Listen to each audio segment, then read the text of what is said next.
Welcome to the latest episode of the Five on the Floor podcast on the 5 Reasons Sports Network. We'll tell you about the rest of our network and get to our episode in a second. But first, I want to tell you about one of the great sponsors of our podcast and the network, and that is AutoNation. If you're looking to buy or sell a vehicle, AutoNation is where you want to go. They're the largest auto retailer from coast to coast. Their friendly and knowledgeable staff here in South Florida will help you save big on a huge selection of new cars, trucks, and SUVs. Toyota, Honda, Chevrolet, Mercedes-Benz, and much, much more. And if you're looking to buy pre-owned, shop AutoNation's huge selection of one-price pre-owned vehicles, clearly marked with one price, their lowest price guaranteed. Want to get rid of that old car? Turn it into cash today, get a top dollar offer and a check the very same day. They'll buy your car with no purchase necessary. And here's the thing. If you're in the market for a new car or release, just DM me. That's at 5 Reasons Sports, the number 5 Reasons Sports. I will give an AutoNation senior manager your information. Just did this with a couple people this week, so they can reach out to you directly and walk you through the buying process. So be friendly, send a DM. And now the episode. Welcome to 5 on the Floor, a Miami Heat and NBA podcast from Ethan Skolnick with Alphonse Sidney, aka Alf954. Brought to you by the 5 Reasons Sports Network. All right, Ethan Skolnick back here with Alf Sidney, Alf954. And look, we are about 3 weeks from training camp. Training camp is starting. Thank God.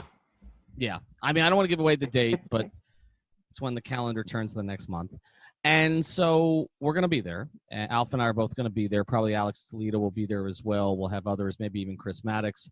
And some of the others in our network will be checking it out. Some of the guys from Cinco Arizonas. And we desperately need it, Alf, because football season's over already, and that took 2 weeks. And college and NFL. College and NFL. As we're doing this podcast, we do want you to listen to all the other great podcasts in our network, particularly the football podcast, because Seth Levitt gets really angry at me if I don't say this. Not that he's going to listen to this episode because he hates my perspective on this particular subject. But you want to listen to the Fish Tank. They did an episode with Kim Bocamper that's pretty fantastic today. Also, of course, 3 yards per carry. Basically, if you go to 3 yards per carry, you've got to skip. Go back and listen to the rest of it, but you got to skip to the 28-minute mark because we've had some great rants in our network. I don't know who the best ranter is. I don't know if it's you, Alf. I don't know if it's Chris Joseph on political matters, or I don't know if it's Chris Kaufman, CK Parrott on the Dolphins, because his rant about 28 minutes in was epic. You have to listen to it. It's about 90 seconds long. I told Alf to pull it out separately. The other Alf. CK is good. He is good, man. He's really good, but he's also pretty mild-mannered. Like, he's not like you or Chris Joseph, but, like, this just got him. This 59-10 obliteration at home against the Baltimore Ravens. Of course, the Patriots are coming in this week. Now, we expected this. They're trying to tank. We did not expect the Hurricanes, a team that you have affection for, and make sure to check out 5 Rings Canes. Josh Darrow had Andrew Ivins and David Lake this week. Dono and, Dono will be doing his own episode here a little bit later in the week. We did not expect the Canes to start 0-2. And so basically, football season is over. I mean, the Canes are going to win their next 2 because they're playing a couple patsies, Bethune-Cookman and Western or Southeastern or something, Michigan. But then after that, they're going to have to pretty much run the table in the ACC to be compelling to anybody. They don't have much left on their schedule. And the Dolphins are going for 0-16.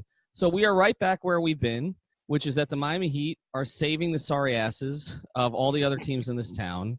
As what about they've been the Panthers? Doing the Panthers for is the last 2 going to be decades. here. Well, I can't, man. And we just brought in a bunch of new Panther writers, and I'm a hockey guy at heart, which a lot of people don't know. But I like I like the roster, I like the changes, but I don't believe in any of it because I've heard about this since 1996, like every year, like Pavel Bure, Ray Whitney. Okay, now we got Luongo back. Now we've got Barkov. We've got Huberdeau. We got all these kids. We're going to be great. We missed the playoffs. They're always like 3 points out. In 6 years, the Marlins will be good enough to almost make the playoffs, and then they'll sell all their best players. So you have that to look forward to. So don't worry. Right. So we are back where we've always been, covering the only team that matters here, and they're going to matter. The only star in town. The only okay. I don't know. Don't give me don't do this with the Panthers, but don't tell. I know they have some very good players. I don't know any of their names because I could give a shit about hockey. I really could, but or I couldn't give. I never know. I could give a shit or I couldn't give a shit. Either way, No, Could or couldn't? You couldn't. I couldn't give a shit about hockey. And so you're going to start telling me some Barkovs and some other stuff that nobody cares about. It's not Barkov, it's Barkov. But I do think if you and I walk through Sawgrass Mills Ball and Sasha Barkov did also, there's a better chance of us getting recognized. I think. I mean that for and that's across the street. Dwayne Wade was it Barkov he kneed in the head last year? Yeah, he ran over him on the he was going for and 95% of people just thought he ran over a random fan. Right. Like most people did not know that was the best Panther player. So yeah, I know what you're gonna say. I know you're gonna say that the Panthers have some stars. They may have hockey stars. They don't have South Florida stars, which is sad. It is sad, and it's been sad for a long time, and it's been pretty much that way since Bure, I think. Barkov's the best player they've had since Bure, and Yager, but Yager was 87 years old, even though he was sleeping with 18-year-olds.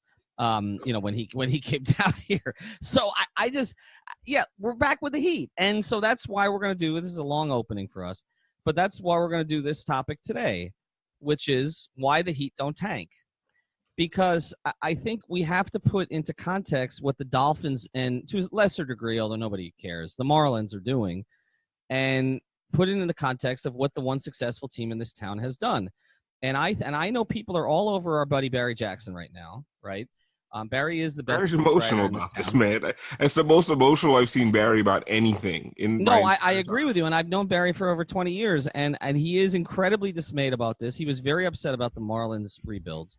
But he's incredibly upset about what the Dolphins are doing. And I think he's gone a little over the edge on this. I mean, even some of our guys who really admire him, like all our guys from Ballscast, Chris Joseph and Smoot and Kevin Mayer, have been kind of going at him on Twitter a little bit because Barry might be going overboard. But Barry's making a good point. He's made a couple good points. The one good point he made was that you only have to tank if you're incompetent.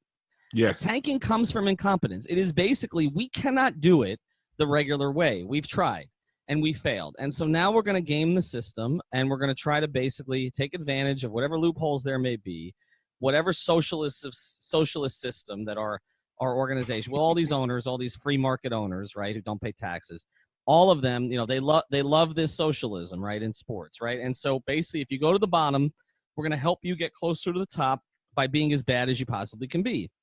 And so I don't even want to get into the Marlins because it's a separate subject. Let's talk separate subject. Let's talk about the Dolphins. So the Dolphins basically went through years and years and years and years and years and years and years of incompetence under both H. Wayne Huizenga and Steve Ross. It's been two owners. Both of them tried. Both of them have tried different things. I mean, Wayne brought in. They spent money.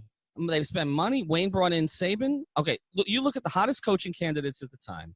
Wayne brought in Jimmy Johnson. He brought in Saban. He brought in Parcells to run his organization. Okay, all three of those guys are Hall of Famers in their own way, and all of them flopped here.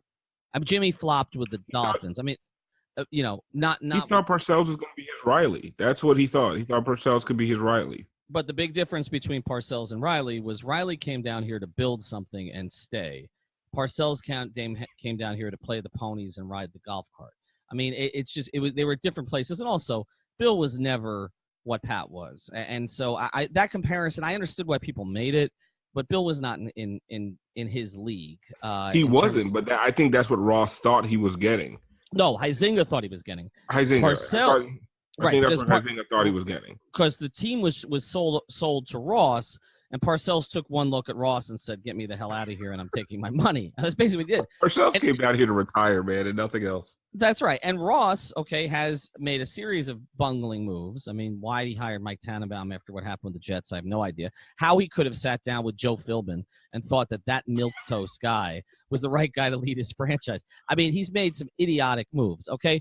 But so this is born out of incompetence that the Dolphins have had to do that. But the second point that Barry's made, and this is why we're tying it back to the Heat, this is a Heat pod now, is that Pat Riley and the Heat have always felt that it is not fair to their fans to do that. It is not fair to their fans. The fans who pay for the tickets, these Dolphins fans are locked into season tickets now. Everybody assumes that all of them knew what the Dolphins strategy was. But that assumes that everybody's on Twitter all damn day. That is the point that I've been trying to make, and you just made it for me. not everybody is on Twitter. Not everybody deep dives into this crap 24 hours a day. Some guys, some people, some men, some women, some families just want an escape on Sundays, and they don't want to see 59-10. Right. And so I just think that, what's happened here is that a lot of fans are going out there and they feel like they've been duped. And then you have the Twitter junkies on there. Well, how are you so stupid? You know what was happening? They're not following the freaking salary cap. They're just showing up, like you said, to get an escape on Sunday. They're spending a god-awful amount of money, and they get out there and they watch a team that's not only, undermanned, okay, but incompetent in every conceivable way on Sunday. And I was there. I was at the stadium in the press box. And so the point that Barry was making was that the Heat would never do this to their fans. All right, they have felt the need to field a competitive product. But I want to go a little bit deeper on this, on why they don't tank and the years that they did tank, because I've talked about this on some podcasts, Alf, but not everybody listens to every podcast. So let's go through it a little bit. Since Pat Riley came in from the Knicks, the Heat have only tanked, in my view, 1.5 seasons. And only one of them was semi-intentional. So if you go through the first years that he was here, what's the first thing he does? Has a team that has some talent on it, not good enough, they're right, Alf. It doesn't have a cornerstone piece. So he goes out and trades his best player, Glenn Rice, and he brings in Alonzo Mourning, and that leads to 4 to 5 years of real competitiveness. All right, after the Hardaway move, the Mashburn move. 51 seasons. Right. They don't get over the hump, but they were a number 1 seed. They kept losing to the Knicks, but he kept trying. And then what does he do? Instead of breaking it down completely, he goes in and he makes a trade, of core pieces, P.J. Brown, Jamal Mashburn, to bring in Brian Grant, Eddie Jones, Anthony Mason. Zoe gets sick, doesn't really work out. Okay, so then but they still made the playoffs. Then you get 2001, 2002. That is the first season that if you talk to people who've been with the Heat a long time, they will tell you that they kind of tanked. Now, they wanted to see how things went, but if you remember that year, Zoe got sick before the year for the second time. And so here's your cornerstone piece, and it just wasn't going to work out. And so they brought in a bunch of guys. Remember Kendall Gill, Travis Best, Jimmy Jackson, had a couple game winners here. Cedric Ceballos eating Cheetos in the locker room before the game. I remember Jimmy Jackson with the game winners. That was yeah, Jimmy had some moments here, but they were not awful. They were not worse in the league. They ended up, if you remember, ending up with the 10th pick, which they took Caron Butler. And then you can make an argument they tanked that next year, but they didn't really tank it. They were trying in 2002, 2003, but they didn't have anything on the team. It wasn't an intentional thing. It was, okay, we've got this new core piece in Caron that slipped to us. We're going to kind of see where this goes. The only time they sort of tanked, or they tried to tank, was the last game of the season in Toronto, and in 2003, and I remember I wrote a column saying they should tank that night, and they would tank that night, and I got a call from the Heat saying, what the hell are you talking about? And of course, they were trying to tank that night, but they accidentally won the game. They can't, and that gets back to the core point of this, Alf, is that I've been told by more than one high-level person in that organization, we can't tank because we don't know how to do it. Okay? The sustained losing just isn't part of their DNA, and you want to. And I know you don't like the word culture, but just the DNA, whoever they put out there, Spoelstra, now that it's Spoelstra, before when it was Riley, whether it was Van Gundy, they can't go out there and coach their guys to lose. They're not going to sit guys, they may sit guys at the beginning of the game and they're just out, but if they're going to put 8 guys on the floor, they're going to coach the hell out of those 8 guys. Remember the Zoran Dragic 30-point game when they were trying to lose the last game of the season. Right, Beasley was going off. We remember Eddie House. Right. They can't do it. It's like you said, and it's not. Look, tanking is an organizational thing. It's not a player coach thing typically. It's organization puts a team in position to lose because it undermans the team. Right. That's the whole strategy beyond it. You underman the team. In terms of personnel moves you make, in terms of trading players for future picks, but you also underman the team in terms of maybe sitting a guy a week longer than he needs to, telling him, hey, we don't really need you right now. Okay, get healthy. That's how you underman a team. Okay, now, I thought the Dolphins would do that too, organizationally, but not coaching-wise. I'm sorry, though. There's one of two options for this coaching staff, and I want to give them a chance because they just got here. But, like, there's one of two options for this Dolphins staff. They either tank that thing completely on Sunday in every conceivable way from a coaching standpoint. I mean, they got Bobby McCain at 5'9" playing safety, trying to get up in the box, okay? Like, they've got the new linebacker from the CFL playing a place he never played before. Basically, you hope that they tank that game because otherwise they're grossly incompetent. Exactly. Okay. And then if they're grossly incompetent, okay, are they going to get better? Right. I mean, why do they have Minka Fitzpatrick playing 12 positions? Like, where he doesn't know what he's doing? Like, okay, the Heat have never done that. We've never done that. Now, I didn't think the Dolphins would do it either. I didn't think they'd go that far. The other thing the Heat have never done is, like, right before a season obliterated the entire chemistry of the team. Right. Yeah. And so yeah, we're in agreement on this because, like, I look at the Heat and the times that they have tanked. Like, the Heat have never gone into a season with losing as a strategy. That's my biggest problem, right? To go into a new season, especially like someplace like the NFL where, I mean, things change all the time. Like, parity is the norm in the NFL. mm-hmm. To go into a season with the strategy to lose, I understand that it's smart, right? But it's like you were saying, it's not fair to the fans because. Right. Because we're on Twitter all the time, so we see all the analytics of why tanking is smart and why it's the best path, right? But most people aren't on Twitter. Like 14% of the population is on Twitter, and most of them are not on all day. Our people are on all day. Like, and it's not even just that. Our people they're not season ticket holders. Right. Right. Or they don't even live in town. Like, I mean, most of the guys in the network that I have, I can't get them to go to a game. Like, so no, they want to watch on their couch. And so they're not the fans that the organizations need to be worried about, right? So now the short term and long term. The thing is, the problem is, I understand the long term play, right? It makes sense. It's actually kind of smart. The problem is you can't. It's not right for the short term. Like, you do have to think about the short-term fans that show up every day. The people in that 400 section in the Heat building are the best fans in the NBA. Like, that place, no matter what is going on in the season, is completely full. It's lit. People are going crazy. I know we get a bad rap because the 100 level is not there and because they're in the Doers Lounge having a great time. But that 400 level is packed every single game. You cannot put a substandard product out there on the floor for those guys, right? Now, 2007, 2008, when the injury bug bit the team, Shaq had enough. His attitude was out of control. The team was just floundering. I think that fans who are watching the product can understand, like, hey, okay, it's time to, let's just clear the decks and let's start over next season. But to go into a season with that mentality, I don't feel like it's right. I don't care how smart it is. You know what I'm saying? Like, there's right and there's right, there's wrong, and there's smart.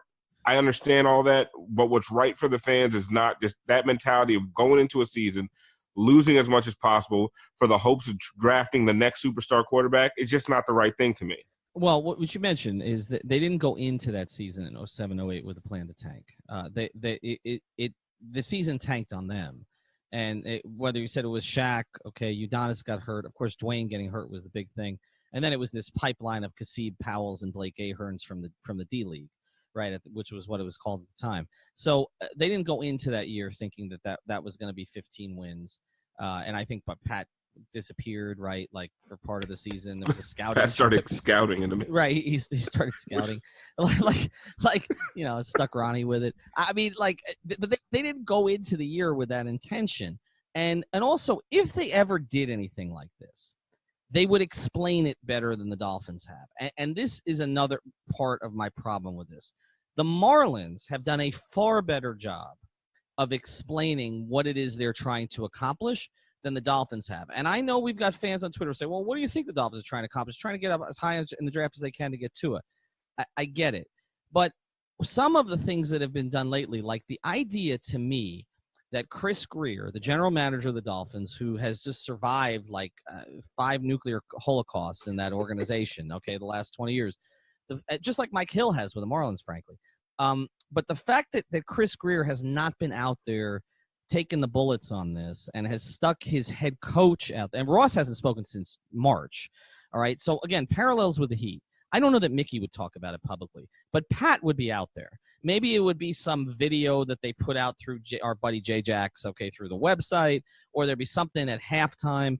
There'd be something explained. And some of the stuff Pat has explained lately hasn't gone over quite so well, but at least he would make an attempt to do it, right? And I just feel like looking at what the Dolphins have done, they've got this new head coach who's come from New England, all right, just basically, helped him win a Super Bowl in New England. Has no head coaching experience. Hasn't even really been a coach that long. He was over on the personnel side. You bring him into this situation. You're putting him up in front of the media every day. He's learning to get comfortable with the media. And now he's got no protection from his general manager. The Heat would not do this. And he's not the one making the decisions, most of them. The Heat would not do this to Eric Spoelstra. And Eric Spoelstra, never. And Spo could handle it because he's been with the organization since 1932, right? And he's been the head coach since 1960. I just aged him a little bit. He's been here for freaking ever. And so Spo knows how to handle these situations or say that's a Pat decision or whatever and defer it to Pat. And then everybody asks for Pat and is told, no, Pat's not available. And that's the end of it. Okay. But I think at some point, Pat would speak to it. Okay. It might not be exactly the way the media would want it in a press conference where Pat's opining for 40 minutes, but it might be at some charity event, right? Or it might be something groundbreaking somewhere. It would be addressed. It would be addressed. They're hiding. Exactly. And, I remember even in the 08, 09, and 09-10 season, I remember the interviews with Pat Riley where he was basically almost apologizing for a playoff team. Mm-hmm. And telling you, get ready for 2010 because we have something big coming. He was apologizing for a playoff team. Now you can't even get anybody on the Dolphins outside of the head coach on camera to tell you what's going on. Why have you cleared the decks like this? And like we're saying now, the people on Twitter who are all involved in this crap, they know, but maybe the average fan either knows and wants an explanation or doesn't know at all and has no idea what they're watching on the field. And it's almost like the Dolphins think their fans are stupid. Well, they would. Let's be honest. It's hubris. It's hubris, but it's hubris that the Dolphins had for years and years and years, which is one of the reasons why, in my view, I apologize to the Dolphins podcasters in our network, but in my view, the Heat passed the Dolphins a long time ago in this town. And I hear this same story all the time about if the Dolphins won a Super Bowl or got to a Super Bowl, it would be a bigger deal than the Heat winning a championship. Of course it would. The Heat have won 3 titles already. We've experienced that. We've had that parade, right? 3 times, right? The Dolphins have not won a playoff game since Lamar Smith ran for 209 yards after the 2000 season. 20 years. Yes, it would mean more to people. Yes, a lot of people would be football fans by then, although I think the general culture is twisted a little more towards basketball. I'm not talking about just Florida. I think generally the NBA has made strides on the NFL in the past 20 years. But in this town, and I've said this all the time, look around this town and look at license plates on cars. Yes. Every look at license plate has a Miami Heat license plate. Right. Okay. And they don't have Dolphins plates. Look at the jerseys. Now, I know people prefer wearing basketball jerseys than to Dolphin jerseys. Okay. They just look better. All right. Because of NBA jerseys. But I don't. The NFL jerseys I saw at the Dolphins game the other day were all guys who played 20 or more years ago. It's a bunch of Jason Taylor and Zach Thomas. Zach Thomas and Dan Marino. And the Heat jerseys are all Williams. Right. They didn't burn them. Well, yeah, most of them burned it, but then they had to unburn them, and then they had incense and all that. But yeah, the Heat. Look, there's a whole demographic in this town that the Dolphins have just missed. Okay, younger. This city's gotten more. Not the city, but the area's gotten more sort of. The minorities become the majority in a lot of ways. Younger, more ethnic. They're Heat fans. I know it because I covered both teams, and I know who my audiences were, and I know the traffic that I would get on both teams, and I know where the traffic would come from. And so the Dolphins have been passed. Now, could they eventually pass the Heat? Yeah, if the Heat had a protracted period of mediocrity, which is kind of what they were entering into, and the Dolphins actually got out of this mess and built something real and had a player that everybody could bond behind. And I know that's what Ross wants to do because Ross can't keep the Heat out of his mouth. Every time, it was remember when LeBron left, it was, they don't have LeBron James anymore. Dude, make a playoff game first. Before you start talking shit about an organization that never misses the playoffs. Don't get blown out every time you sniff the playoffs. And You know what? Another thing I was thinking about, and because I wrote a column last year that the Heat should use a nuclear option if things weren't getting any better, and to just attach long-term contracts to some of your better and just clear the decks, right? Because I didn't foresee the Jimmy Butler deal happening. After the Jimmy Butler trade happened, he went to the 76ers. It just felt like the Heat were just stuck in this rut. And I just said, go nuclear. And the only reason I could say that about the Heat is because the Heat have built up enough goodwill in this town that they could survive 1 year of clearing the decks, because people would trust that they had a plan. The problem right now is I see all these people on Twitter and on social media saying, oh, we need the number 1 pick. We have all this cap space. Do you trust the Dolphins to do the smart thing? Well, I mean, what I'm being told, by our guys at 3 yards, particularly Alfredo, is everybody. I heard it all before. I know everybody is new except Chris Greer, but and that may be so. But do I trust it? In the same way, I don't trust the Marlins to get the rebuild right completely. In the same way, I don't trust the Hurricanes to ever be back, even though I like Manny. And the same way, I don't trust the Panthers to ever be better than 5 points out of a playoff spot. Organizations have to prove it to you. And the difference with the Heat is they've proven it. So why did I get so angry at them for 2 years? Because they went against everything that they've done well for the previous 20 plus. It's not because I wanted to bang on the Heat. I mean, everybody's like, okay, now they're like, you're a Heat homer. You're picking up 48 wins. I was killing the Heat for 2 years. Why? Because it was out of character. I expect better from them. They don't do that. They don't give long-term money, and big money to average players. They create average players and let other people pay them, and they go after the stars. And so they got back to their roots this offseason, and I love what they did. I love their offseason. I like the Harrell pick now. I love how they got Jimmy for nothing. I love that they mostly nothing. I like Josh, but I mean, come on, okay? And they end up getting, getting rid of Hassan, which to me is 5 wins in the locker room. And so they did accomplish all of this offseason with nothing. And so if you're to say to me, Alf, do you trust the Dolphins with $110 million of cap space and 55 draft picks, or do you trust Pat with his hands behind his back, drowning, in 20 feet of water?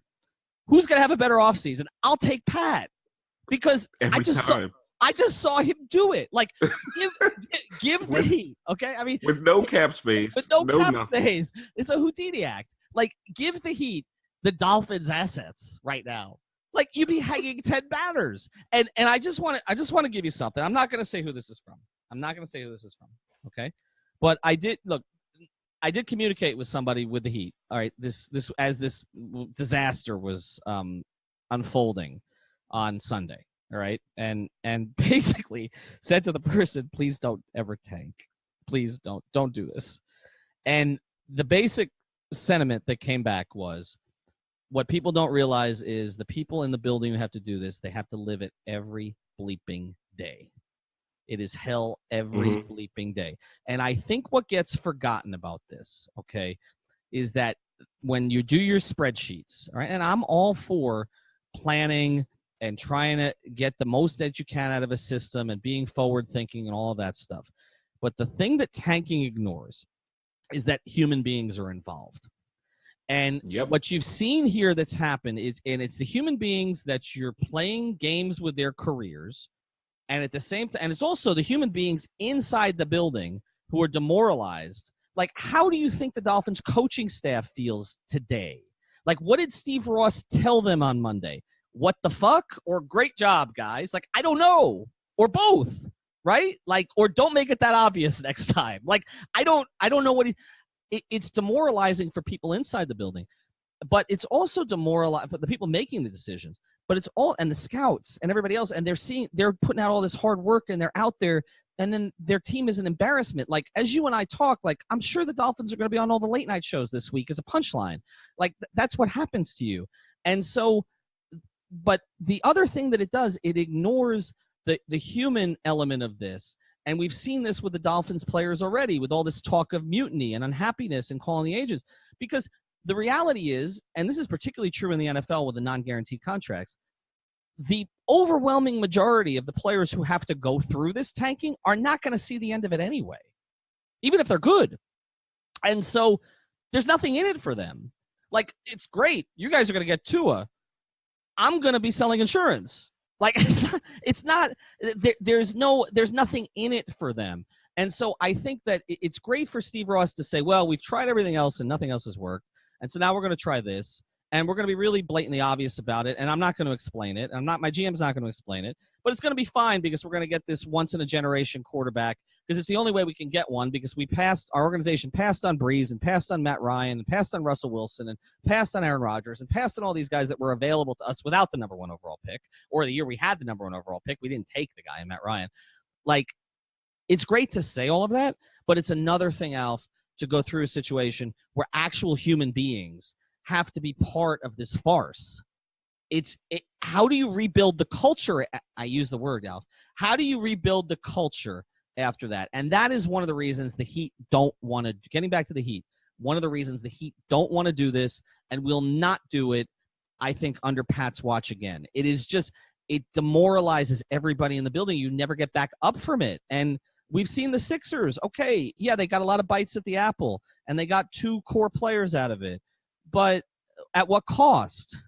And so that's the way that I kind of view it, and that's why I agree with the Heat's philosophy on this.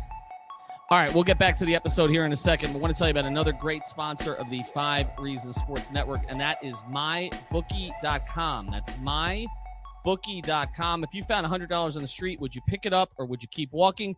Of course, you would take the money. So why do you keep picking winners and not betting on them? That's why you got to go to MyBookie. It's fast, it's easy, and they pay you when you win. Let's face it, where you're betting is just as important as who you're betting on. First, I wouldn't be telling you to bet with them unless they're the best. Do the smart thing.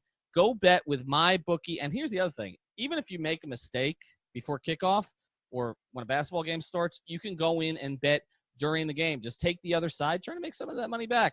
And if you want to try to make a lot off a little, try a parlay. If you think you can get a couple of games right, all your picks come through, you multiply your winnings. So join now, and MyBookie will double your first deposit. Go to MyBookie and put in the promo code 5. That's MyBookie.ag. MyBookie.ag. You play, you win, you get paid. All right, Ethan Skolnick back here, but Alf Sidney is not. He tanked the episode. I want to hear if he actually listens all the way to the end of this. No, actually, his computer crashed during the middle of my rant. Sometimes I just talk to myself. So, Heat training camp coming up in about 2.5 weeks. We'll be out there. The Heat are not tanking this season. We think they're a 45 to 48 win team, which in this town be a lot more wins than anybody else is going to get, and hopefully it turns around for some of the football teams. Check out 5reasonsports.com. Have an announcement related to the Heat and some written content that's coming up this week. Some of your favorites will be back with us. So 5reasonsports.com. Make sure you spell it out. And, of course, check out our sponsors, AutoNation, MyBookie.com, Doral Toyota, all of the other great sponsors of the 5 Reasons Sports Network. Talk to you soon.